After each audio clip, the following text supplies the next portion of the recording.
I wanted to have this conversation because when you hit me up at first, it was like, yo, I got 3 boys. I got a lot to say. I'm like, yo, yes. Yeah. I want fatherhood-centric conversations.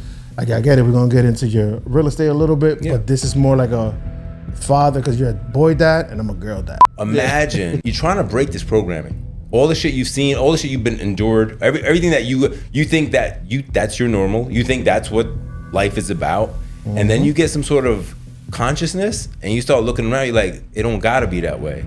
But how do I break that, right? And that becomes your catch-22. So I'm always, the metaphor I always use, I'm always looking in the mirror. I'm always trying to reflect and trying to figure out. Because not just in, the kids, work, keeping a marriage going, all those things take energy and effort. And 100%. And people don't talk about that. They're like, oh yeah, she's there. I was like, yo, she's there physically.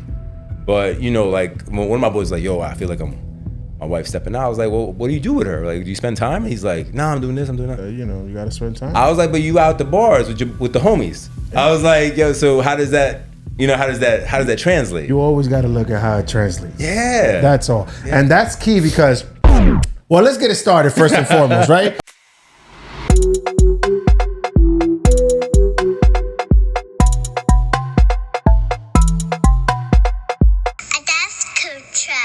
Listen, the first thing I always like to do is give thank you to the TikTokers, the listeners, the Instagrammers all across the world. Thank you so much for tuning in and allowing me to grow. Today, we have top real estate investor, Luis Omar Figueroa in the building. Luis, round of applause. Thank you. What's going on, brother?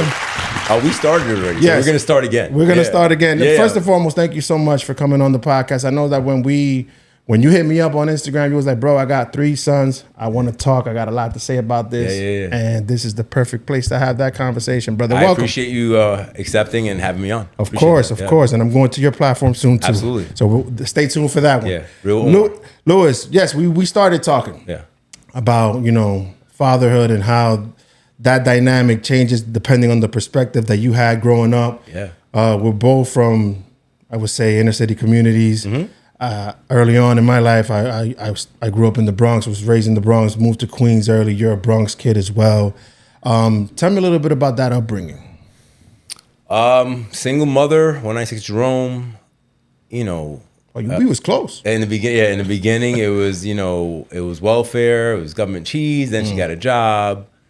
And, but, the bigger thing with not knowing much is like you are, especially as a child, you are what you see. So I was in the hood, right? And nobody, like most people didn't work. It was like most people were home and stuff like that. So grew up going to public school, PS 86, 143. And then my mom met my stepfather, who became my stepfather at the time.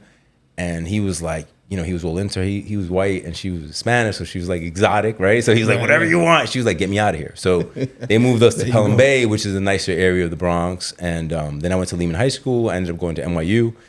And I think all those things, all those paths those corridors that I walked, helped form the person that I am today. When you're in it, you don't realize what it is, right? And I remember when I didn't want to move, right? I was like, this is all I know. My friends are from here. Where we going? Where we going to Pelham Bay? Like, it was heavily white back then. There was no Spanish people, black people there. Yeah. So I was like, yo, why am I going there? She was like, yo, you don't understand yet. She was telling me, mijo, in Spanish. Yeah. She was like, you don't this is a bilingual. Yeah, she was like, you don't understand. Cuando tú tengas más tiempo, you'll understand. She was like, you won't be ashamed to invite people to y'all. Like I was like 8, 9, 10. I didn't know what the fuck she was talking about. So she was like, you don't understand. This is good for you. You're gonna have your own room. I slept. That was icing on the cake. I slept in the living room. No, I didn't know. I didn't know about that stuff. I didn't know anybody who had their own room. One of my best friends had like 8 brothers and sisters living in a 2-bedroom. Like that was normal for us. Yeah. So I didn't. So I couldn't conceive. Like I like Napoleon Hill, right? Conceive, believe, achieve. Yes. I couldn't conceive. I'd never seen it. Like I'm like, what? Yeah. So then we move, and then I go to Lehman High School, which is all middle or upper middle class people. People are homeowners. It's a whole different thing. But heavily, I don't want to say segregated, but they were the white people, they were the black people, all from the projects. No offense. Yeah. And like you kind of saw that. But I was moving in there, and I made because I was always an honor student. Because my mother always stressed education to me. She was like. She never had a plan for me. She just said, just go to school. Like, you don't have to do this. Whatever she's doing, she was a meat wrapper. Right. She's like, I don't want you to do this. I want you to use your brain. Yeah. So, like, okay, so I come from the hood. I love basketball. So I'm hanging out with the Spanish and black kids in gym. In class, I'm with the Asians and the white kids. Like it's very, it's a very different community. So, but I just learned how to move it. And the part that I was at an event yesterday, not to break into it, I was speaking about lending, and there was a lady there. She's the chief of criminal. She's like the chief officer of criminal justice, Latina from the Bronx. Right. But she said something that was really great, and I really wanted to reiterate it today. She said, "We do this to move the needle." Not just for the person that might be sitting outside that feels that they don't belong or they don't have anything or they don't have a voice, they don't have anything to say. What we do is important because it gives people maybe that little bit of belief to come into the room. Come into it because there's that imposter syndrome. And as I climbed economically, I was like in the 90s, it was crazy. Like they were like, Figueroa, you don't got no money. Who you represent? Like that. Those are the conversations. And I was like, your last name spoke a lot. Yeah. So I was like, what? Fuck you. And I built that that ship, and I just kept going. I kept going. But if I was weaker minded, I could have been on some. What am I doing here? Right? What am I doing? And that's a big deal. You mentioned something that I'm currently dealing with my daughter. So you're a boy dad. You have 3 boys, and we're going to dive into that. I'm a girl dad. I have 2 girls. They're 9 and 12. And you just started, right? So I'm on the other side, guys. I'm in the midst of it right now. You're totally on the other side, but we're going to talk about the different stages and struggles that come with every phase of raising a child. But you hit it in the head when you said these kids don't know. Let's say when we moved from Queens to here, so they wanted to stay in Queens. Of course, that's all they knew. That's all they knew. They're near their cousins. Always hanging out. They feel safe. And it's normal. We went through that, right? But, even us growing up, we wanted to stay where we were all the time because it was either Jamaica, Queens, South Bronx, or Corona. We had family everywhere. But it was in the hoods. And it was like a lot of commodity. Everybody was outside in the summer. So it was fun. Forget about the dangers, right? But in our generation, we're here trying to move these kids out of that element into a better element, right? Or a little bit better, I would say. And they don't want it. They want to go backwards. But it's true. You never understand that as a kid. It's only when, in hindsight, when you get older, you're like, wow, my parents made that move. The psychological term is called conditioning. We're conditioned, right? So we're conditioned. The kids are conditioned. We don't know you don't know your condition. Like I've had my man Jay, shout out to Jumpman Jay on my podcast. He's like a SWAT. He's retiring this year. SWAT cop. Okay. And he told me a story, and I'll give you the story, because we change as people. When he first started, he had a call. And there was, I don't want to get too deep into it, but there was a dead child involved. Okay. He was young. He was like, I went there, took care of it. It didn't affect me because it was so far from where I am. Yeah. 20 years later, he has a baby. He gets a similar call. And he was fucking fractured, right? Because he's like, my kid, mother. Like, it became real because he now had that ability to empathize, right? So it just so think about that, like where we are. So our kids, like I have 3 sons, right? I'm not gonna say their names because they get mad. No. But 31, 25, 22. Each of my boys met me at a very different part of my life. Like I heard my first son at 19. So my 30, he met lit dad. Like, I was like gangster, like, I was still 20. I was on the streets, I was doing what I was fathering the way I was fathered with no real thought. Wow. Right? And then, so I meet my wife, she has a son, my stepson, and I raised him. I met him at 1 year old. So my wife told me, she's like, we raise them the way we raise them, not your way, my way. And she opened my eyes to that. And sometimes you need somebody that you respect and you cherish to really maybe take a look at yourself. 100%. And so then we have my youngest child, who we call the golden child, who has gotten, like, everything is like, everything is smooth at this point. Yeah, even the brother's like, yo, bro, you don't know. Dad is crazy cool right now. Like, you don't know. Like, but he doesn't, going back to conditioning, he doesn't know lit dad. And I tell him, yo, bro, you are so lucky. And he's like, he got the best version of you. Right. The most, to this point, I'm the most mature version I am at this point, right? But he doesn't understand that because he doesn't know anything else. Yo, that is crazy. I never looked at it that way. Oh no, because you're on your path. I'm in the path right now. Right. And they're similar age groups, so they're like 2 years apart. So they met the same dad. Both of them met the same dad at that point. But I was in my 30s already. I was much more mature, I want to say. Okay. Because once my daughters was born, that's when I opened my eyes to therapy. That's when I opened up my eyes to figuring myself out, and that's when I actually got more emotional in life. You started doing work. I started doing work. Right, and it's right. a lot of work, bro. Yeah. So then it's like you're trying to like, you know, maneuver correctly, and then they're girls. So I'm like, oh shit, like I had a sister, yes, I had a mom in my life. It's a different gender, and you can't really even, you can't sit in their, you can give your perspective, but you can't sit in their seat, right? You don't know. Yeah, it's hard. You're 100% right. So they met dad at different points. That's a great way to look at it. At least is dad in growth mode. Yeah. Right? So that's a good thing. There's always the reverse person. Right. Doing it backwards. Well, look, there's another term. We were talking about therapy. So I'm using my therapy concepts that I've learned from my therapist. Parentification, right? So when I was growing up, my mom, she didn't speak English. Mm-hmm. My pops is not in the picture. My pops was like, he was battling addictions. You know, he's a Vietnam vet, all that stuff. So I'm not that I'm giving the pass, but just kind of, you know, when somebody's addicted, they're in their own hell. They're not a dad. Right. So, so when I'm going to school, I'm going to doctor's visits, I'm translating for my mom at 10. Right? I'm at the accountant, I'm explaining taxes. What the fuck is a tax? You know what I'm saying? Yeah. So I had to be that guy very quickly. Shit. So it just kind of lines up, like me having a kid that early. It was like kind of like on the accelerated path I was already on. Yeah. Meanwhile, on my side, what I've always told my 3 boys is like, yo, I want you to enjoy this chapter. Like when I went to college, I had 2 jobs. I had a son. Like my pops died. Like I had a lot of shit going on. My pops died. I had a baby. My grandfather died. Like all these things that should have took me off the path. Wow. And I took a semester off, but I went back. I always said I'm going to finish. Right. I'm a big believer in whatever you start, you got to finish it, because it just becomes a habit in life if you don't finish it. Yeah. So I tell the kids, I was like, yo, man, when I had to go to school, I would go to school. Then I'd had hustle to work in the restaurant, work at the personal trainer, do what I was doing to make money, because grandma didn't have it. Grandma's like, I could pay the rent.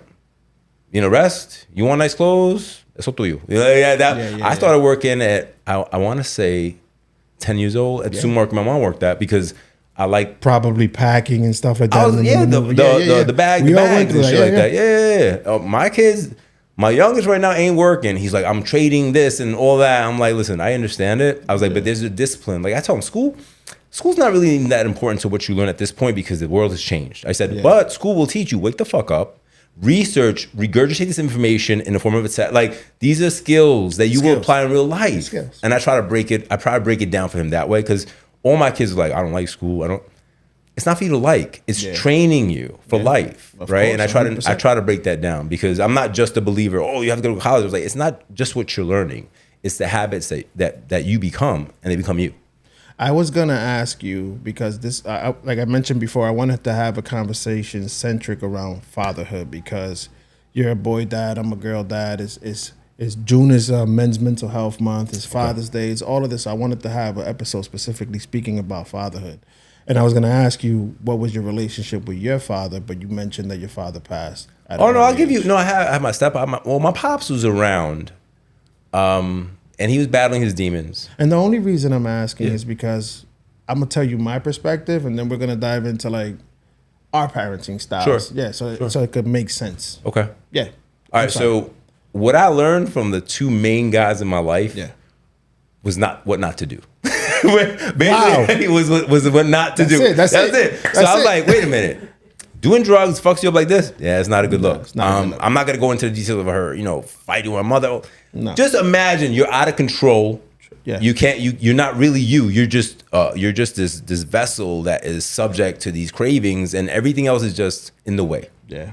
And then my step-pops, who's financially, he was good, but I buried him as well a couple of years ago, where he had money, he worked, he was on both sides of the law, we'll keep it that way. But he had a gambling addiction, bro. And a gambling addiction I didn't understand, because when you up, it doesn't seem like you have a problem. And I'm a kid at the time, so I don't know. Yeah. But as I got older, when I was like 17, 18, 19, they broke up when I was like 20. Yeah. 17, 18, I started understanding what she was beefing about, right? And then as he got older, right, he passed when he was like close to 80.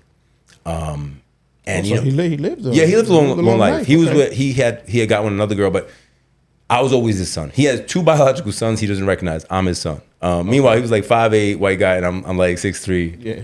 Okay. All Latino. And at the end, like I kind of saw how fucked up it got because here he is on Social Security, and he can't even do what he wants to do. Like he likes, I want to go to scratch offs. I'm like, yo, Pop, like your budget is, now I'm parenting, right? So that's you're parenting your parents. But that's the cycle, right? The we cycle. bring them in, we take care of them.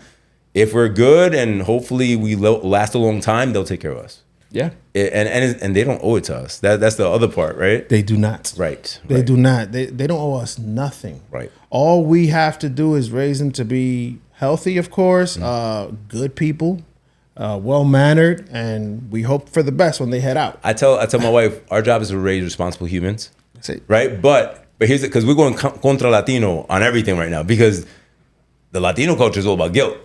No, tú me vas a cuidar. Like, so when my mom got sick in 2017, I was the guy. I took care of everything. I was her dad. I was everything. I was the guy who signed for everything. Everything was me. So when she finally passed in 2024, I felt good. I felt good because I felt like I paid it back. Yeah.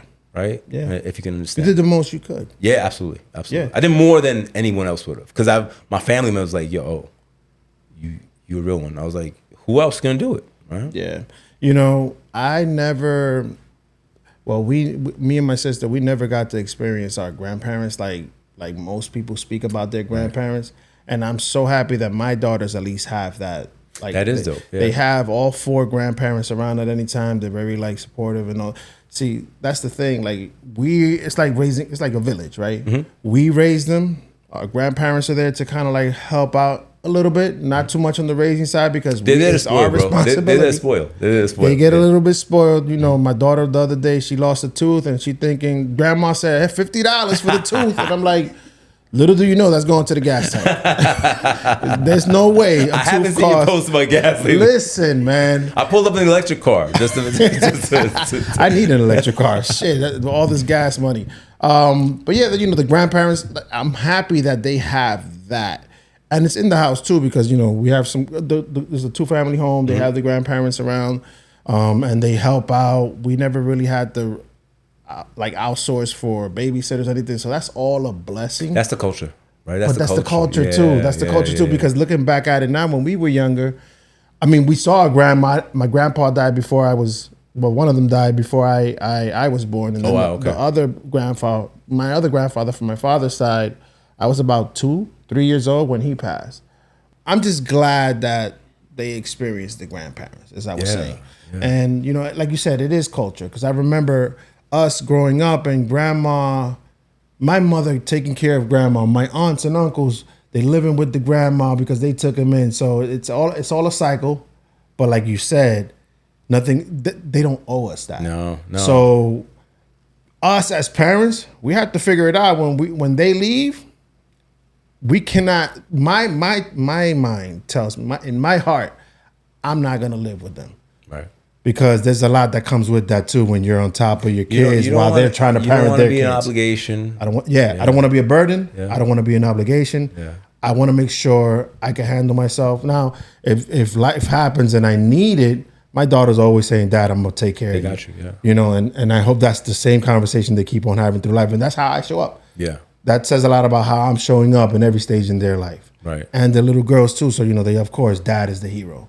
Yo, man, dad is your relationship with your daughters. And I've just met one of your daughters, but just our relationship with our kids is so important because it dictates the relationships that they will have with others and the acceptance of behavior from men, like women from men. And even like my 25-year-old got married, has moved out the house. And I really believe it's because he saw me and his mom living 100%. Together and, just being a couple. And I was like, you sure, bro? Like, he was like, yeah, I'm getting married and I'm moving out. And I was like, all right, bro, I love you. Good. Do you think? And, but I feel it's because he saw it. He saw it. My oldest is now, he found a girl that I think he's going to settle down with. And, it's a beautiful thing. When they call you and they have, yo, dad, what do you think about this? I need to pick your brain, right? And I try to give him objectivity because I told him, you a hothead. Why do I know that? Because I'm a hothead. I was like, biologically, I was like, yo, there's no denying it. I was like, so you got to think of it this way. And he's like, yo, man, I didn't even think about this way, that way. Only because I like to say that I feel they have some respect for me because I know that makes you proud. I've always been like, even if we fighting, my obligations are my obligations. And that's the difference between a lot of men. Well, they'd be like, oh, we fight, I'm not talking. Yeah, no. Yo, you good? Like, all right, so I'm still mad at you. We still have to have that conversation, but I just need to know this is okay. So I'll give you a little example. In 2024, my mom passed March 30th, right? Sorry to hear. Thank you, brother. It's almost like a blur right now. Like I grieved for 2 years. Now I can talk about it, but it was no joke, bro. And I always say that because I reflect on it. I'm like, yo, man, I was numb to a lot of shit, but that's another podcast. Then 4 months later, his brother at 22 years old dies in his arms. Whose brother? My son, my oldest son is from a different mother. Okay. He also had a brother and a sister. He has a sister. Okay. His brother dies. Man. His mother's in Puerto Rico and stepfather's in Puerto Rico. They can't get a flight. So I shoot down there. He called me, he's bugging, yo, Dad, he just died. I was like, all right, I'll be there in 3 hours. It's the fastest I can get there because, if I break the speed limit, I'm gonna get pulled over. Right. So I get down there, yo, and it's crazy. But I tell that story only to say there's nothing I could have done. And just to get further into it, right? So as I'm leaving, I call his mother, and we haven't spoken in like 15 years because my son is older. Yeah. And I was like, look, I'm gonna go down there because I think there should be an adult with them. I was like, it's your house. I respect you. Is it okay with you? And she was, she was already broken up. She's like, of course, thank you. Like, and because I feel that's important. And 100%. And I say that to also illustrate, since we're having this conversation about being a father, but being a husband and a man in a relationship, like you gotta like accept the responsibility, but also know your boundaries. Yeah. It ain't my house. Like it's another guy's house, and I know him and we're cool, but still, and it's his son who died. So can you imagine, right? Like I don't want people to feel like, oh, he's not going to replace me. I'm just stepping in till you get your flight over. When you come in, so I was there that day with him. I took him and his sister. His sister's 22 years old. We went to eat and just let them talk because they had to identify the body. That's crazy, right? That's crazy. So I was there, and then when I knew she was on the flight, then I left. And I came back, and his mom flew in and step pops, and then. Yeah. And then, believe it or not, says a lot about you, brother. Well, says a lot about you. The big thing is that, like, you never stop parenting, even when your kids become adults. No, and you always have to find time to know when they need you there. Right, they don't even have to tell you. Right, we should know when our kids need us there. Yeah, you gotta know when to step in, and you gotta learn how to don't make it about yourself. Make it about the situation. Yeah, and all that other shit gotta set. Whatever other things that are not settled. Put him aside. That's not the time for it. So then later on that year, I took him on a vacation. The first time he left the country with me. It was like 20 of us in a big group. And then when we came back, then we went to the funeral for his brother. For whatever reason, that's the way the timing worked out. Yeah. And the reason I took the vacation, it was planned before this happened. And I asked him, I said, look, I'll cancel it. We don't have to go. But he did want to go, and it was his cousins, all his brothers were there. Like it was the first time they ever left the country together. Right. And he was like, yo, Dad, I told him, I think you need to be around positive energy and people that love you. And because you're gonna deal with this for the rest of your life, I told him. This is not going away in a day. You're gonna wake up. This was your man you used to wake up to every day. Like, you know what I'm saying? Every time you open that door, you're gonna, like, they lived in the same house. You know what I'm saying? So I was like, I think it's important. So we did it. And of course, I say this because I was questioning. I was like, does this look good visually, the optics? I'm like, but the kid needs to be around me. Like, we never get to be around each other 24/7. Like, he doesn't have 24-hour dad. He has had, like, I live in Pennsylvania. He lives in New York, dad. So, so it was a really good look. I was, I say that story to say that sometimes people need good energy, especially when they're going through some bad shit. And that doesn't mean you're solving the problem. It just means you're there. And not only that, like, there's lessons in everything. Even in that, your kids are picking up jewels from that situation. On if that ever happens to them in some capacity in their future, they can step in as a man, know their boundaries, respect, and still be there for their situation. Yeah. Right. I was speaking to my wife yesterday because what I like to do, and I got my daughters used to this, is every time I give my wife flowers, I give them flowers. And if my nieces are over, my nieces get flowers. So you make it's an expensive day if everybody's it's there. a very expensive there. Mother's Day, birthday, whatever it is. Everybody's Extra getting hours. flowers. Yeah. Everybody. And here, I always say this. I have a lot of women in the house. I have my daughters. I have 3 nieces.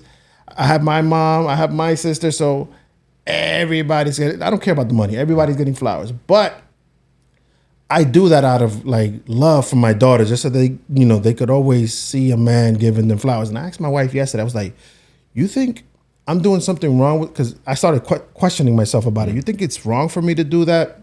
I know it's not wrong, but do you think it's wrong for me? Because what if in the future their man is not like that and giving them flowers, and now they're expecting it and it becomes an issue in their future? Like I just went down a rabbit hole and she was like, no, you setting the tone, you setting the standard.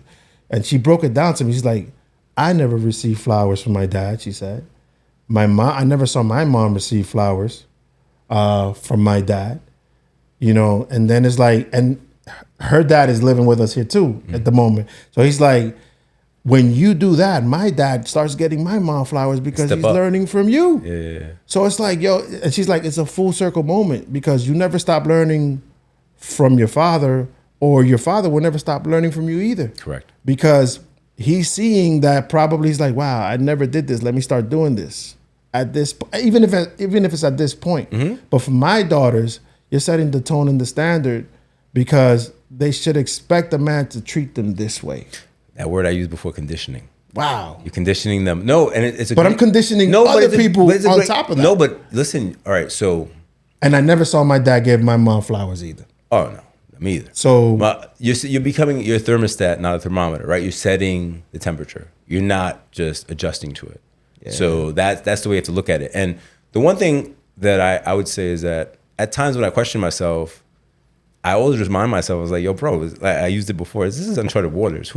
There's no wrong or right. There's just what makes you feel good. Mm-hmm. If it's sincerely coming from a good place and is it from love, then it's good. And it's when you can, like there's that whole part where you fall into that trap of sometimes, and I feel like maybe especially the way I was raised with my mom, she was the queen of making me feel guilty about shit. Oh, you're leaving? What about, you give when you can, like when you're in a good space, right? Because it's all about where we are sometimes within ourselves. Yeah. That's what people don't realize. Like with your boys, right? How intentional, or what lesson are you intentionally teaching them nowadays or throughout their upbringing that our generation of men, we lacked learning of? Really vocalizing, right? And having true conversation and narrative about things that you might not feel comfortable about, right? Like I was like, yo, if you're in a bad mood because of something you saw on your phone, right? Like they don't understand that. And then you're bringing it into the house, or you're like snapping at your mother or snapping at me, I'm gonna check you on it. But you gotta start peeling the onion back a little bit. Like, why am I like this? Did you have an argument with your girlfriend? Like, what is it? Find what it is, something right? Because my household when I grew up was the king or the queen or whatever the ace of the house was. Basically, they were really mad about something else, and if you were in the line of fire, you got it. You got it. Wow. It had nothing to do with you. It was on site, and you just being in that line. Yeah, you're getting it. You could do moves. So what the fuck? Boom, man. Everything. Yeah. I mean, just for being there. Yeah, a lot of it was financial stress for my mother, and also always kind of because she was. I want to say she was in a foreign land, but she grew up very secular. She don't trust. She like, you know what I'm saying. She was. I don't want to go into her personal past, but like she had some trauma when she was young. So like all that molds you into the person you are. And then 100%. The crazy part becomes, and it'll happen to you. It hasn't happened to me with my kids yet, but it happened with me and my mom, where you start transcending. And it goes from she's the one telling you to you're the one, Mom, that's not the way to do that. Let's do it this way. Wow. Yeah, that's gonna be for me, that's gonna be the ultimate eye opener. Like, what? Really? Yeah. Are you, because I always had a lot of questions for boy dads because I don't have that experience. Okay. I just want, because we are raising kids to be together in the future, right? So there's different perspectives of parenting from a boy dad to a girl dad. Like, are you when you was raising your kids? I'm still raising, bro. Oh, let's put it like that. When you're raising your kids, are you raising them to be in this time? Are you raising them to be tough or emotional or both? Meaning emotional, meaning understanding of their emotions. Right. I'm trying to teach them to be emotionally intelligent, but also to understand that sometimes it's not when you want to, it's when you have to. Right. So there's sometimes when everything gotta, like, all right, great example.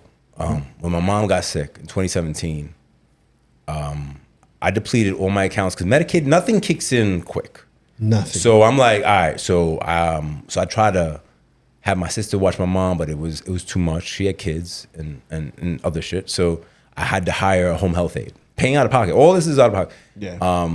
My kids were in, one was at NYU, one was at Fordham Prep. All that got to get paid to.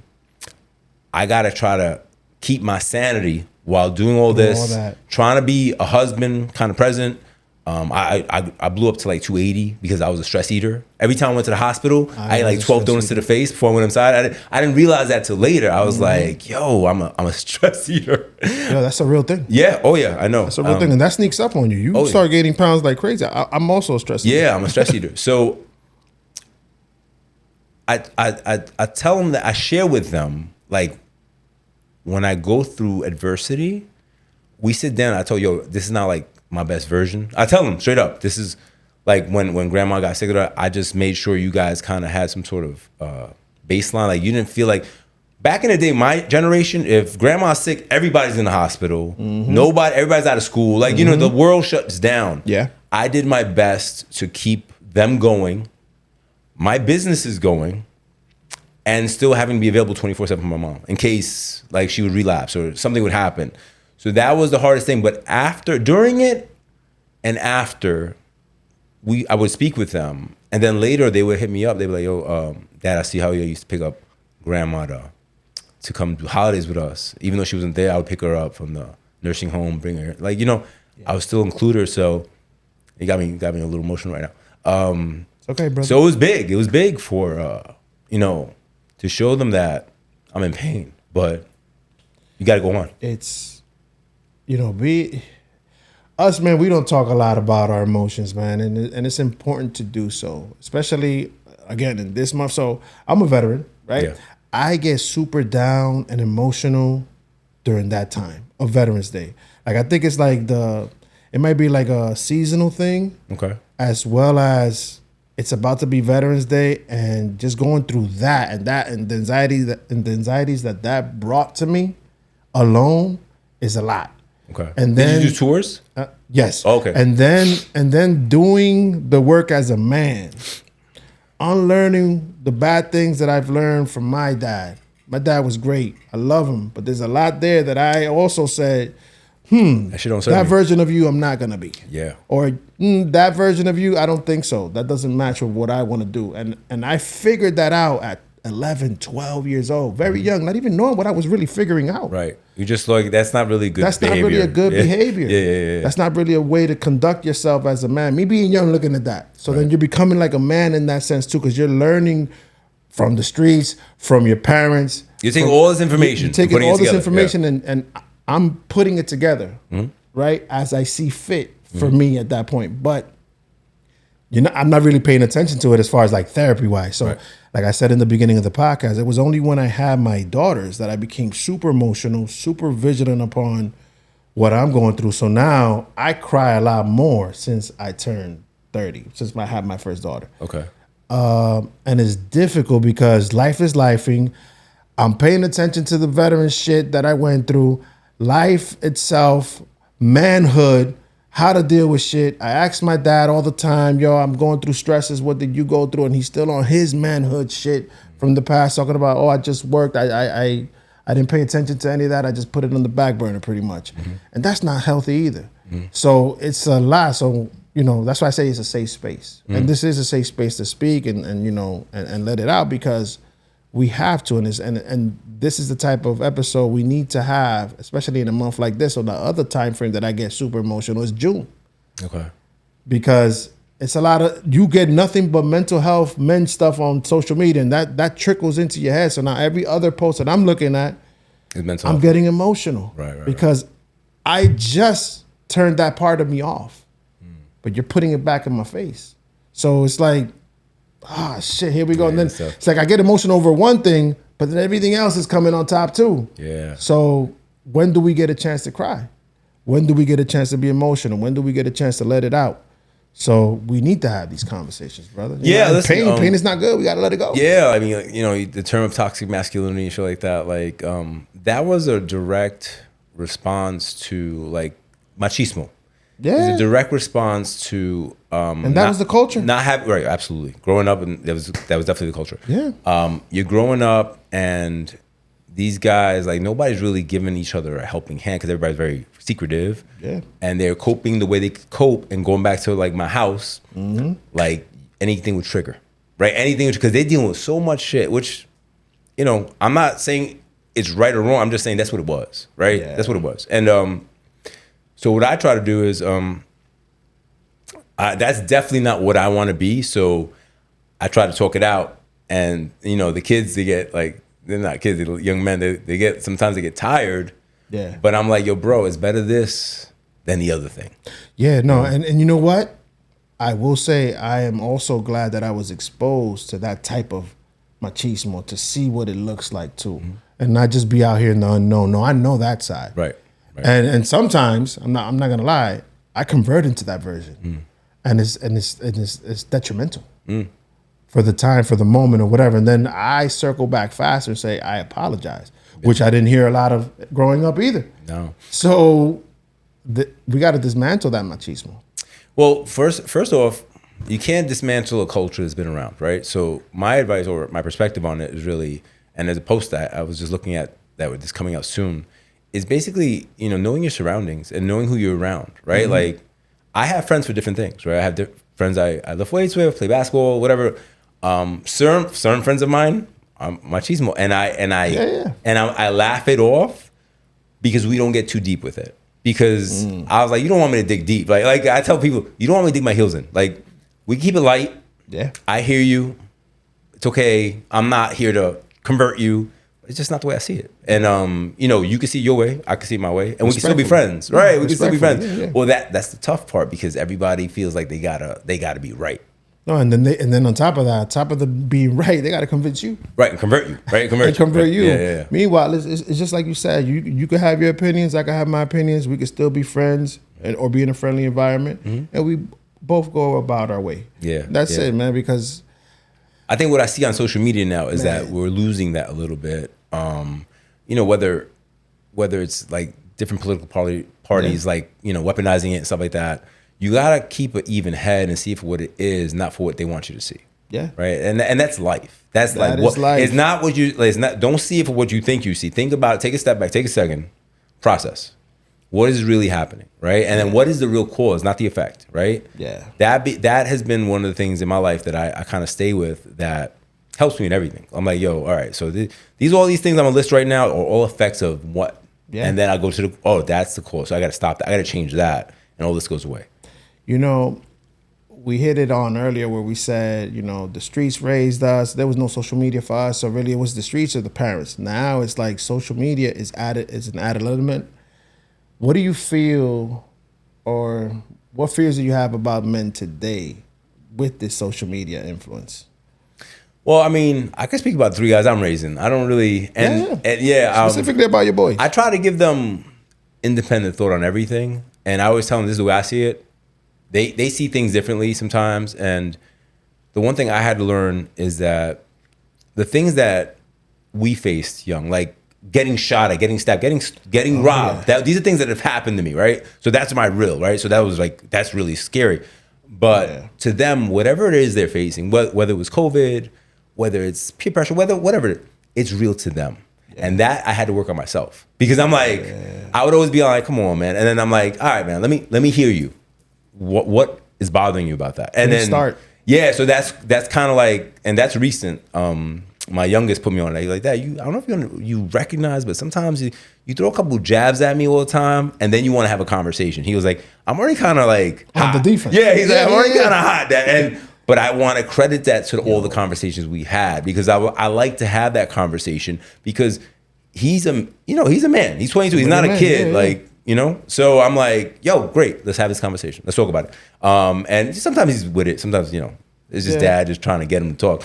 But the part that I'm raising is conscious thinkers, right? And not always, going with the flow and other people. Like, I was like, yo, you could have your own opinion. You don't have to like my youngest, he used to be into basketball heavy. Now he's not. I don't know why. He said, I did it because, I liked it for a little while, but I'm not. I love basketball. My oldest loves basketball. We talk about Knicks all day. My middle one, my youngest one, he's gaming. He's like, I want to game. I was like, all right. Like, you got to let them have their own path. Right. Have their own path. Yeah, I'm my... Man, it's like we're talking, and I'm here like looking at my childhood with my dad and how I was raised and all that. It was a lot of good that my father brought to the table too. I mean, he has an 8th grade education, but there's a lot that I learned that I missed on when I was growing up that I'm catching now. Oh, you're paying attention now. So now I'm paying attention because I'm a father. Right. So as I'm fathering, and he's still fathering, because I'm still learning from this man. Is he in the house? No. Okay. He's in DR now. Okay. He's coming actually on Father's Day. Okay. Yeah, on Father's Day he's coming. So I'm gonna do a big welcome for him. But there's a lot that I learned just through small conversations, or just watching, or even through discipline. A lot of discipline was in the house, but even through that, I learned a lot. Like, you see what I'm saying? So through rough discipline, hard conversations discipline, it was just a lot going on. So I get emotional all the time when I think about my dad, because he's still alive, and I want to have him on the podcast, and I want to have a conversation about his point of view, his upbringing, first of all, because I want to learn what he went through with my grandfather. How's it, Pop? He's 69? No, 70. He just turned 70. So there's a lot of wisdom there that I haven't tapped into yet, bro. And I want to tap into it, but I want to get his story, his upbringing with his dad, my grandfather, who I never really met. I want to learn his thought process as I was born, and what was the times back then. Why was the machismo so heavy? Why was the discipline so heavy? But that comes from grandpa too. How many brothers and sisters do your pops have? 16. There you go. That's a different life. It's a totally different life, bro. But yo, I'm here getting emotional now because I'm giving him a lot of grace now. Yeah. For everything. Yeah. Because I understand it all. Because you've grown. You've grown. Give yourself some flowers, bro. You're grown. Listen, and we can only acknowledge as we grow. It's very, very difficult for me to blame him for shit now, man. Because you see the world as a man, and him having to go through fucking world and tough up and man, just do it. I didn't want to cry. I got you. Go ahead, man. Yeah, sorry. No, man. It's tough. I'll give you an example, right? Because this happened with my step-pops. Me and my step-pops were really cool. Yeah. And he helped us financially when we were fucking, broke. Let's just say that. Yeah. And when he left my mom, he did it in a way where I thought it was kind of cowardice. Where one day he left. He just dipped. He just dipped, right, right. She was in Puerto Rico. I was in school. I came home. I was like, he's not here. She called me. I was like, I don't know. And she was like, yo, he left us. I said, okay. So I want to say like 5 years go by. Yeah. I'm 27. And I don't know how we reconnect, but we reconnect. And he was like, yo, I missed you. He's like, I just didn't know how to tell you. Right? He told me that. He's like, and I, this is me, being my mom's, I guess, surrogate husband, because I'm the only man she has around her. Right. I said, yo, I know she was a handful, bro. I get it. But I also didn't know, like, while they were broken up, he was still trying to financially help her. Like, I didn't know this stuff. I started this later, right? So that's why no me metí, but he stood away because he knew I was hot for a couple of years. I was like, I'm 20 something, I'm hot. I'm feeling myself like, it's lit. It's time, right? So he kind of knew. He was like, I'll let you. So we had a long conversation. I was like, I understand. Like, she's hard. I get it. As a husband, I have a wife now. I get it. It's hard. I was like, wouldn't have done it that way, but I understand that you're still trying to help her. So we're cool. And that's how me and him kind of established our relationship again. And my mother and him still had a relationship. After she got sick, he would call all the time. Like, I don't even know how his wife was dealing with that. Like, I was like, this is the weirdest shit I've ever seen in my life. You know what I mean? Like, he's calling, how's she doing? And he would call her for me because he couldn't see too well. He couldn't call for himself. He had his wife call for his other ex-wife. It was wild, man. Yeah. So I'm like, yo, going back to you is like, I understand. In the beginning, I couldn't understand because all I saw was mom. All I saw was one side, and I was pro that side. But then as I got some objectivity, and going back to you and your pops, like, you got to see what he was dealing with, right? Shit, and just to roll it back, I say this because think about the worlds they came from. Like, my mom used to carry water from the river to the house so they could cook. My mom used to live next to the river, and every time it rained, the whole house flooded. Well, think about that, right? Think about it. It's a lot, bro. Right. So, and I was the first one that I said, Mom, we're buying a house. She goes, ¿Cómo se hace eso? I was like, don't worry about it. Let's just go. And we bought a house. And then we bought this. And I was just innovative. But to come from where she came from, and then I knew my grandpa. I love my grandpa. He passed when I was like 19, 20. My grandma, I wasn't too tight because she had a stroke. She had a child's mentality. Yeah. But I would spend summers with her, going back to no childcare. My mother was like, yo, I'm sending you to Puerto Rico. You're going to be there for 2 months. Okay. That's where I learned Spanish, learned to read, write, and I hung out with my cousins. I had 7 aunts, 2 uncles. So I had, so we had a big family. But Grandpa was the OG. Everybody came to his house. He had the public phone outside people could use because there was no phones in the island. It was lit in his house. It was that. He was the guy. So going back to that, you learn, oh shit, this guy's respected by other people. Not because people are telling you this, because you're observing this shit, right? And you're like, but my grandpa was a crazy machisto. Like him and my mom would go at it. And I was like, so yeah, I like this. I don't like this. I'm going to leave that over there and we're going to take this. We're going to take this. But the fact that you can appreciate your father now says profound work that you've done on yourself. It's full circle, bro. And I think everything happens for a reason. Me having my daughters opened me up to soften myself up and figure myself out. And while I'm figuring myself out and everything I've been through in my life, all I keep looking at is my dad. And now I want to dive into his upbringing and what he went through and all that. So it's a full circle moment. So everything happens for a reason. Question I had for you was, like I said, we're in different sides of the spectrum, but we're both trying to raise decent human beings. Good humans, that's right? What I say all the time. So as a girl dad, my daughter's growing. She's 12. She's about to be 13. I'm looking at her. And now more than ever, I'm looking at her and I'm like, oh, she's really growing up fast in front of me. Like, and it's scary to me. Yeah. Right? Because at some point, couple of years from now, she's going to start having her little boyfriends and stuff like that. And my little one is not too far off. So they're both on their way. Yeah. So, and I'm looking at it from not only my daughters, my nieces too. So it's like, oh shit. Yeah. Oh, you're going to have 5 men soon. Like, right. Not soon, but I got to hit the gym or some shit. I gotta get ready. So that's the other thing. I'm like, I gotta stop the drinking. I gotta stop the eating. I gotta stop the anxiety eating. I gotta start making sure I'm right by the time this time frame comes. But to my point is, I'm always considering. I'm always looking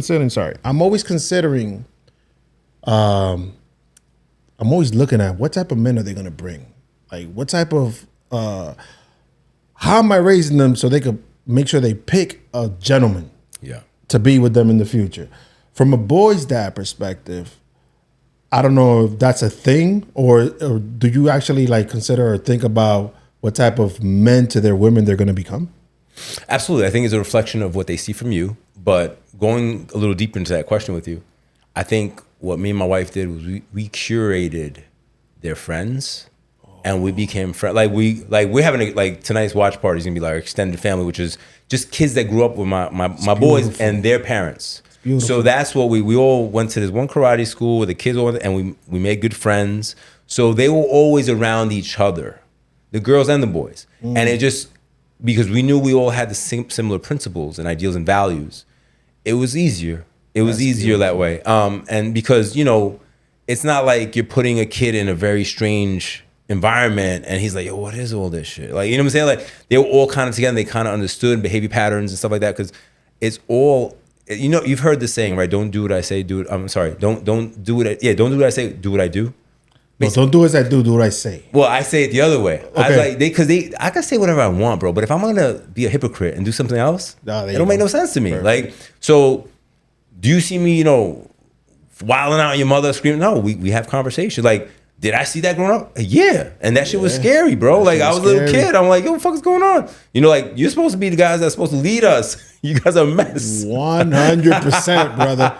100%. I'm here like, yo, this can't be like Yeah, exactly. This can't be the future right here. Look, going back that way, like, when we were growing up financially, I was like, this ain't it. No. I don't know what. But we not staying here. I'm out of here. Like, I don't know how, by hook or by crook, I'm out of this place. and I made my way out of it. But going back to the kids, man, like, they're gonna watch you, and your daughters. It's gonna be hard, right? I'm gonna give you an example. Like when I try to tell my boys, yo, don't do that. This is gonna happen. Nah, they run to do it. They if I say don't touch that, it's gonna burn you. They run to it. So my thing is that, like, that's what you're gonna do. You think it's a good idea? All right, let's see how it goes. They're like, what? They're like, yeah, you gotta go with it. I mean, it hurts because they're gonna get hurt. We all sometimes. touch the fire. Yeah. That's how you learn. That's how you learn. That's the best lesson. Yeah. You just want to make sure the lessons they have, they can come back from. Right, that's it. Right? That's the only part. That's the tricky part. They can come back from some lessons. That some things they do, they're not gonna be able to come back from. But if you build a good basis for them, they're never gonna go to that extreme. The part I feel, like a lot of people tell me, oh, the teacher this and the teacher that. And I'm like, yo, fuck the teacher. What are you teaching your kid? I was like, if the kid is screaming at the teacher, what's he doing at home? Like, did you teach him and you respect the teacher? Like, it comes from you. Yep. It doesn't like. That's the part. All these things. Oh, I sent him to this coach, that coach, this coach.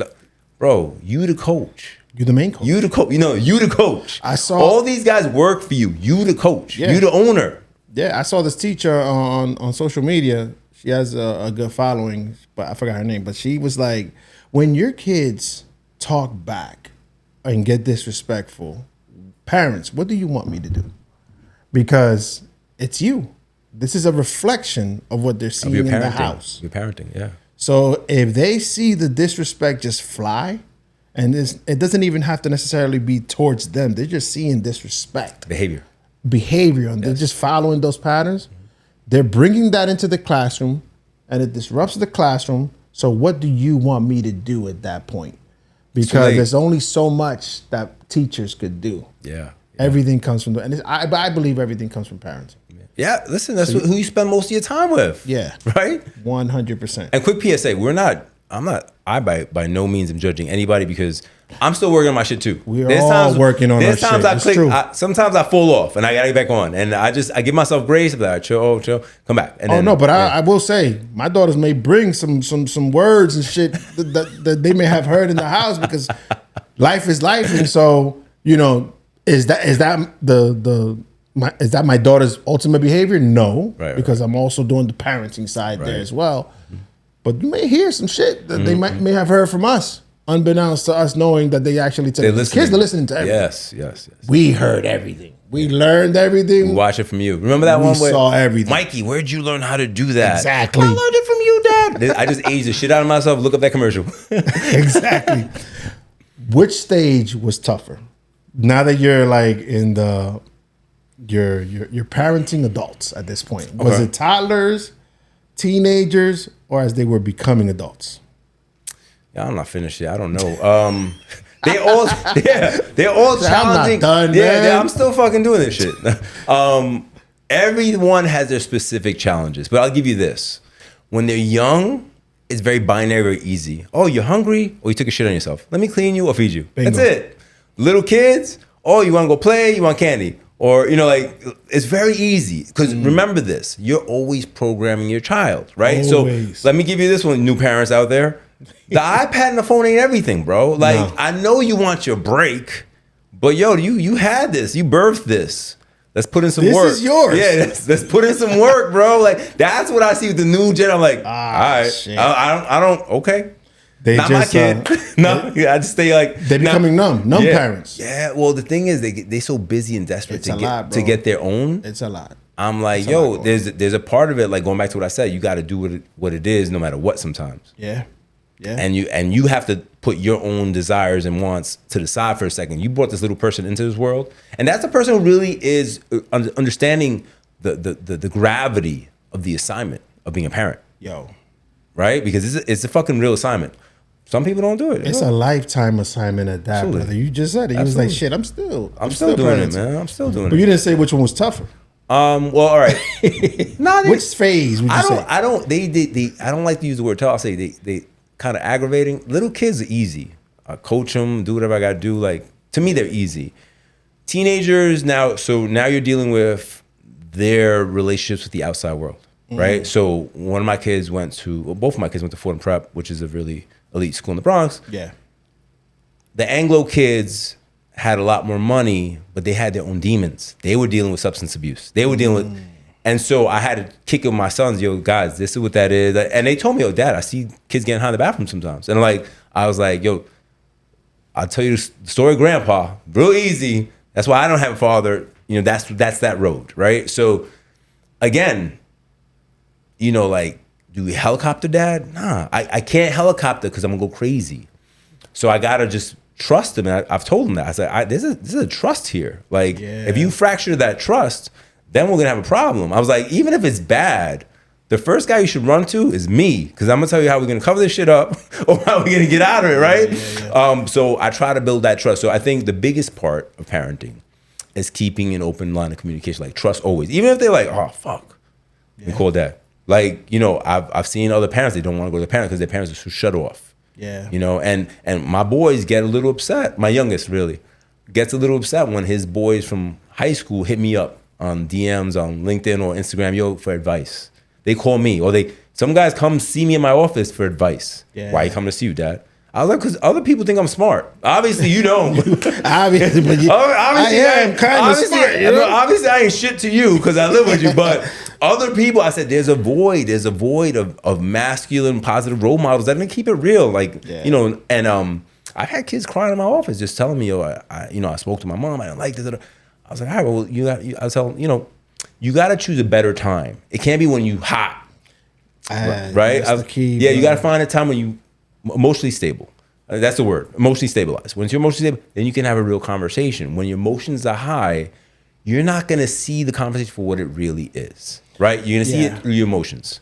I used to challenge my dad a lot as a kid, like growing up, teenager. I used to be always challenging to him. And as I got older, I thought I was a man, and he kept on shutting me down, to be honest. But I never had that type of just intensity. FYI, that's why I still work out the way I work out. Yeah, you got to. They can't. They can't overpower if you. All three of y'all got together, maybe, but not right. One-on-one, none of them. They're like, and I hold that. This is my house. Well, I got five. Sorry, going back. I got 5 men coming at me in 10 years, right? So it's like I gotta be extra ready. So none of them could touch me. Some of them guys you're gonna like, and you're gonna. And I hope so. And they're gonna be like your guys. All right. As long as they treat you, coaching there too, because you know, it's not only from. I always say I'm learning from my in-laws too, or my wife's dad. Like, there's things I'm learning from him too. So it doesn't only become a parenting thing, parent to son. Like, there's things I can learn. He's from a girl dad. Exactly. Yeah. He had a son and a daughter, and he had 4 daughters. Wow. Okay. So there's a lot of resemblance here, like on how to deal with things. So I'm learning from him, he's learning from me. So there's still some learning there. So when them 5 men come to the crib at some point when I get older, I got to make sure I'm right, so they won't try to jump me. But I'm gonna keep an open line of communication. It's true what you said. We got to keep an open line of communication. Yeah. We got to take everything we've learned, we got to bottle it in, and we got to make sure we bring out the best version of ourselves to teach our kids to become better adults in the future. Let me give you this gem. I'm not gonna none of y'all jumping me. All right? I don't care if it's a 3-on-1. My man skipped all the way to the fight. I don't care. None of y'all jumping me. It wasn't even, I didn't like the way he spoke to me. No, now we're fighting. We're just, it's on site. It's on site. It's going for it. No, because it's different. Yeah. Boy, dad, you know, you're well, let me give you some boy dad insight, right? So some boy dad insight with my youngest. My middle got married quick. My oldest was kind of doing his thing in Pennsylvania. So my youngest, like, I tell him with girls, when it comes to girls, I'm like, listen, you got to have the uncomfortable conversation. Meaning, if you like her and you like her, cool. If you don't like her as much as she likes you, got to have that conversation. Can't just have, like, I told him, don't be messy. Just leaving messes everywhere. You got to tighten up. Clear. I said, I know it's not fun. I know, but they'll respect you more later. Like in the beginning, they'll tell you go fuck yourself. But 100%. later on, I said man to man, that's the way to do it. Yeah. He's like, yeah, but I don't want to hurt anybody's feelings. I say, I understand. I was like, but you're hurting them more. By leading them The on. longer it goes on, Yeah. we're leaving that empty space. I was like, you're leading them because they're people are perpetuating their own relationships in their own heads. Yes. You don't even gotta be there. Like, oh, he's thinking about me. Like, you know what I mean? Like, You're just an added element at that point. They already have their life. You're just the little figure. You're the figure. You're the figure that just came in. Yeah. 100%, bro. Yeah, I had that conversation, and it went pretty okay, I think. It went pretty okay. Because I'm not gonna go into his private shit, because like, you know, No, I'm like, I get it. yo, who's calling? Like, who's outside? And he's like, oh shit. I'm like, no. Yeah. And it's not me, his mom, because his mom is a woman. She's like, no, you got to respect them. And, you know, she gets into it. I'm like, I get it. Let me try to talk to him in another way where maybe, you know, it'll change the way he thinks about it. You listen. So the challenging part in my household happens with my daughters and my wife. So because they're challenging. I've heard about that dynamic. Yeah, they're challenging her. Boy dads challenge get challenged by their sons. Yeah. But the girl dads, I step away and I see it because there's a lot there going on, and you know, puberty stages and all. So there's a lot of emotions going up and down, and I'm like, ooh. I tell my wife, you may have to like hit on the ribs one time because I can't do it. You gotta knock her out or something, because that's the only advice I got for you right now. That's very disrespectful. So, but she's beautiful. She's a good girl, but sometimes it gets spicy. Yeah. But I'm, as a dad, I'm not gonna impose my power and authority. I mean, I will verbally, but I can't just be like, hey. Yeah, I get it. So it's a lot of that going on. Yeah. So that's where I'm at with it right now. But there's a lot of conversation, and I always I'm the talker. I talk a lot. I overtalk. But I feel like communication is key, and that'll help them. There's some jewels that she's gonna catch. Mm-hmm. So I'm always like, listen, I get it. You, like you said, you want to do that? Try it. But this is what's gonna happen. And when you see it gonna happen, you're gonna come right back to me. Do it. Mm-hmm. Of course, you're not hurting yourself. You're not doing anything outside of that. Yeah. But there's certain things that, you know, you just gotta let the kid touch that stove. Yeah. They got to touch it. They got to learn, because that's the way I learned. I'm pretty sure that's the way my dad learned, on the fly. So there's no lesson like a actual, like real, what I call real life. I say that application beats theory all the time. I don't know if I put it on Instagram all the time. Yeah, my God. Let's see how, I don't know. Let's see what happens. No, I don't like the way you're saying that. I'm like, let me watch. But even that, that puts a little bit of fear in the air on them too. You think it's a good idea? Okay, let's try it. Let's going back to all right, so you're talking about the dynamic with your daughters and your wife. With my boys, like my youngest especially, because he's in the house with us, I moderate. I'm like, yo, let's check that tonality. Hold on.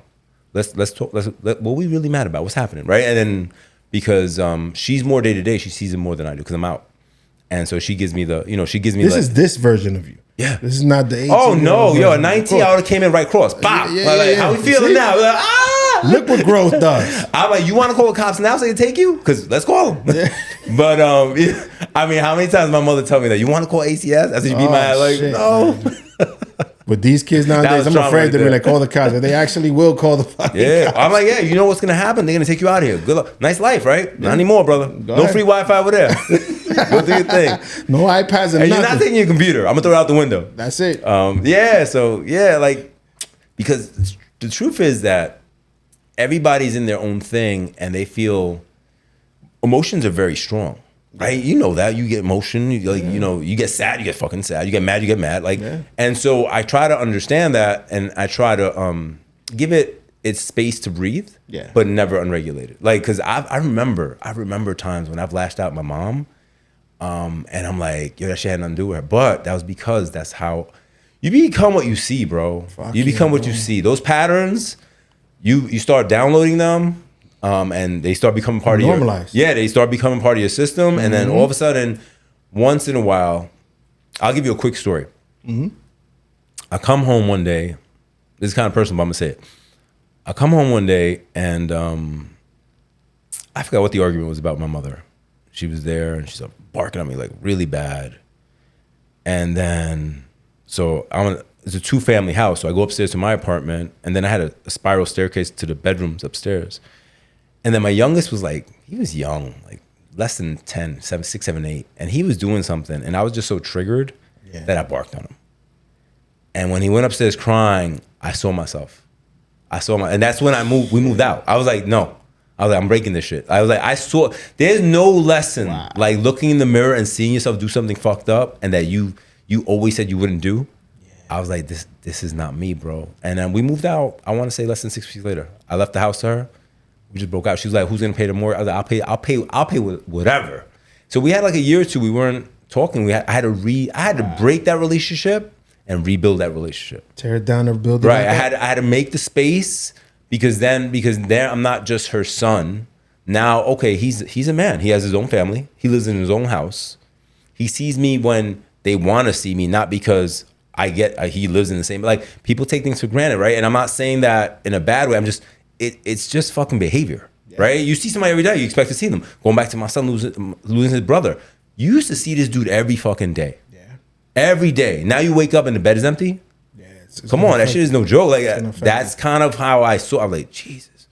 So you know, if we're talking about mental health and we're talking about being good parents, you got to talk about looking in the mirror. And it's a constant, it's not, today. It's every day. It's every single day. You know how many times I've done things and I look at myself in the mirror, that's my dad. Like, I just catch myself. Yeah. And that's all the work I've done that I now see it. Had I not done the work, I would have still been in that mindset. So it's important to do work on yourself. The sad part about it is, I guess, the gift and the curse, I would say, the catch-22 for me would be, life started lifing when I started figuring that out. I had my kids, and then everything went on a spiral. Well, you went to like super serious mode, right? Like, I got people that I'm responsible for. But going back to what I said before, is because you take it serious. And shout out to my mom, man, because I started thinking the other day, my mom is the real MVP, because there was a lot of times that I would say, y'all need to let this go. To our parents, right? Me and my sister, y'all need to let this go. But she would be like, no, because you need your father. No, because you need your father. And we never understood that shit. We was like, so you're saying your mom endured? My mom went through her shit. Yeah. But we had a dad in the house. Right. So it's a gift and a curse situation there. I understand. But because of all the lessons that we learned in life, now looking back, because it's always looking back. Now looking back at everything that was taught and learned and everything that was unlearned and all the jewels and all the shit. And me becoming a parent and it hitting me full motion like that, like full circle, like I understand why she said no, because you need your father there. Because, we're going through challenges with our partners and stuff, and, things may happen and things may not work out, but you're still a father. Yeah. I despise those men that just step away and just do an about face and just leave. But bro, you got to understand that was a lot of the 90s. That was a lot of all this hard, what they call it, I don't know if producer, you can tell me if I'm wrong, like hard women, right? There's a concept of hard women. Yeah. They had to be hard because there was no men, bro. There was no men. And then now you have, all right, so let's take it to now. Now you have all these women, I'll do my own shit. That's cool. You want to do your own shit? Dope. 100%. But don't tell me that if you met a guy that said, I could bring this to the table. Yeah. You wouldn't like that. I always tell my wife, I want to make sure that I'm raising strong, independent women, but they know that if a man comes along and he needs to handle things, they got to step back and let him handle things. Yeah, have his little division, right? His area. Let him have his area. This is what I do. Because you don't want to emancipate your man either. And that's a whole trauma in itself. You know what? It's a lot, bro. No, a lot of, I think nowadays also people are a little more sensitive to shit because there's no emasculating unless you really feel that way, but that really comes from within. Yeah. It comes from within, bro. You can't say anything somebody says to me, I'm like, okay. Because I know my truth. You know your truth. I live my path every day. I'm all right. I'm more talking about like women not letting a man lead when he because has the capability to prevent. But that's the thing. Never had it. Yeah, that's the thing. Yeah. That's the thing. It's all perspective. Yeah, I think somebody go 180. Yes. You got to kind of integrate, and it goes behavior. Like, look, I personally believe they're like that sometimes because they're defensive. Because maybe they've been disappointed. And you know what I'm saying? Like, I don't know every woman in America, but it's like, all right, I'll use an easy example. You're a man or a woman, and you got played. your next relationship is gonna be hell, bro, because you have that trauma, right? So The next person yeah, pays. the next person's about to get some shit, and they gonna have to either understand, all right, I'm gonna have to work a little extra on this to try to pull this apart, or they're not gonna make it either. Because let's be real, you can't just dump your shit on everybody else and think everybody's gonna, supposed to bow down. Like, you have to understand, yo, I'm fucked up. Why? Because he or she was fucked up, not because I'm fucked up. We just had a fucked up thing. This doesn't have to be fucked up. This could be good. For both men and women, you know how many men and women can't be alone like for 2 seconds and figure themselves out, just like you said? Oh. Like, you have to spend time with yourself, man. Silence, yeah. Even if, like, let's say the prior relationship was damaging, spend some time alone.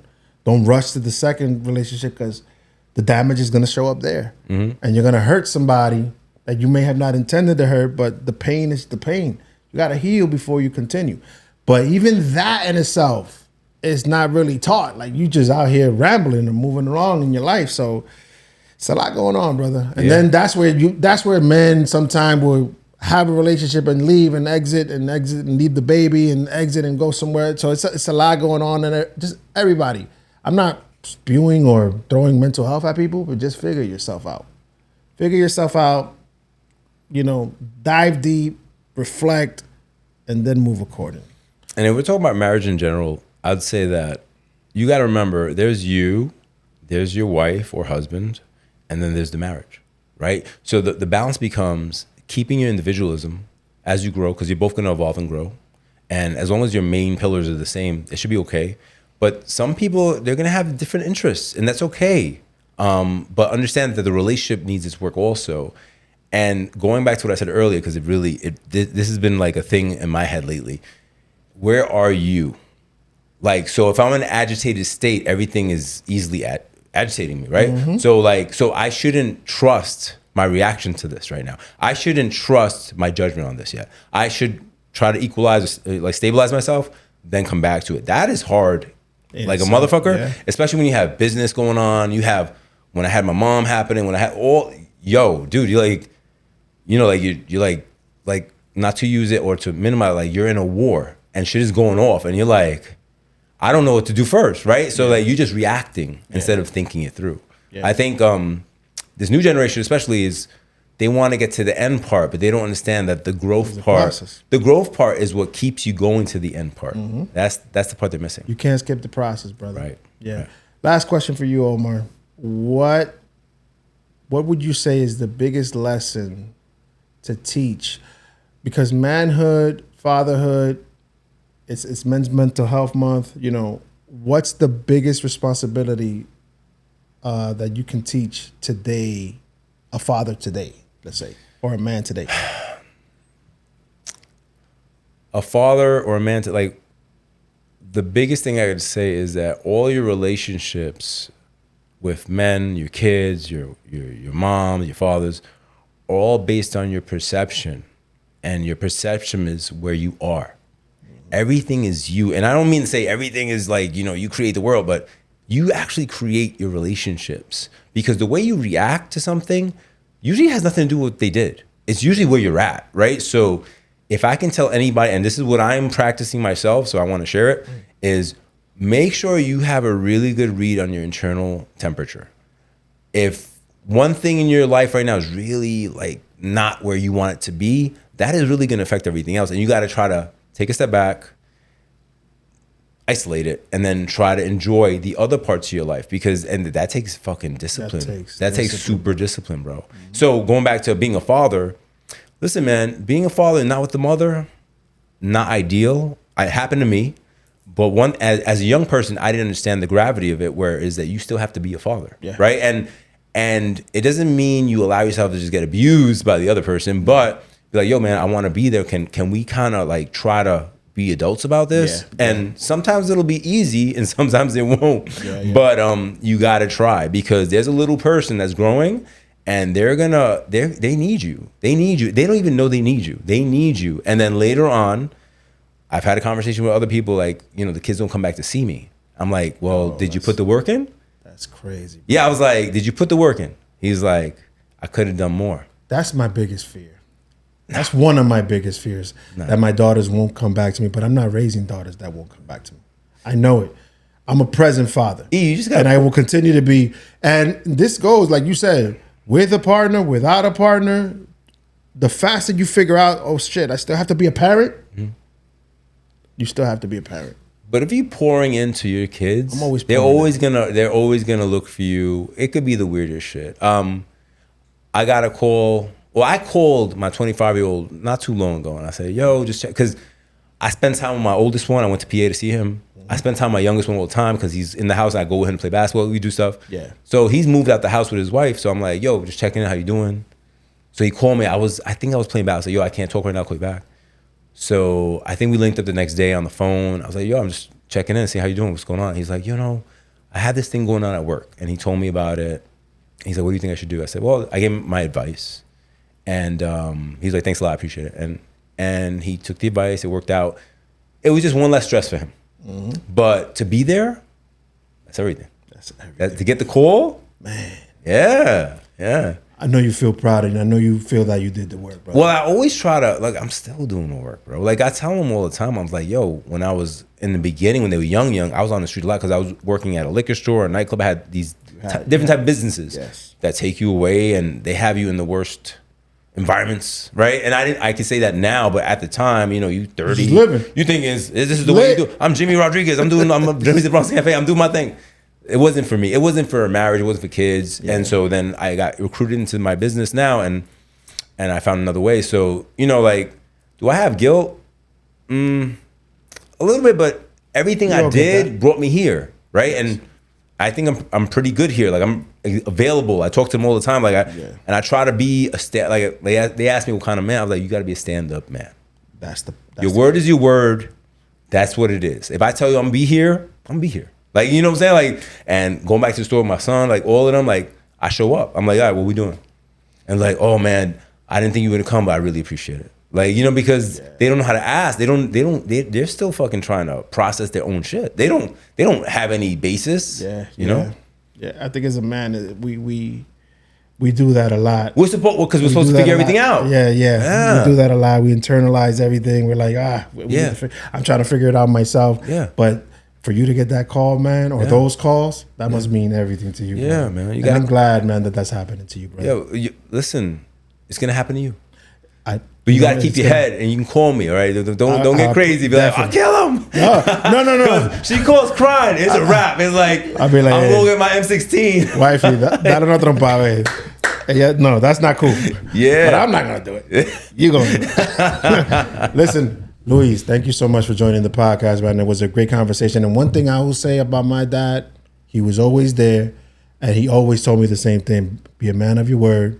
When you say something, do it. When you start something, finish it. And I live off that. Those are pillars of life, bro. That's it. You can drop the mic right there. Drop the mic right there, because that's exactly what he did. Like, visually for me, like, those small little conversations are hitting home now. Right. And that's why I'm going to capture my dad's conversation soon on this podcast as well. But thank you so much for joining, Luis. Boy, thanks for having me. You got anything to say to the camera where they can find you? Oh, ask Luis Omar everywhere. You know who I am. Mortgages, real estate, life. I talk a lot. Whatever you need, hit me up. Listen, thank you so much for coming, brother. Of course. All the listeners, all the Instagrammers, TikTokers, YouTubers, thank you so much for joining us today. Till the next time. Peace. Peace. Oh shit. Run it back. Run it back. Run it back. Knicks in 5. It's tonight, baby. We gonna Knicks in 5. Knicks in 5. I'm gonna say I'm not a real true Knick fan. Oh, we hadn't talked about that. How long are we going now? It's 2 hours now? No. We'll talk about that. We'll talk about that on my podcast. But we'll talk about that on your podcast. Yeah. But let's go Knicks, baby. Yeah, Knicks in 5. Tonight we winning. That's it. We out, baby. Now we can end it.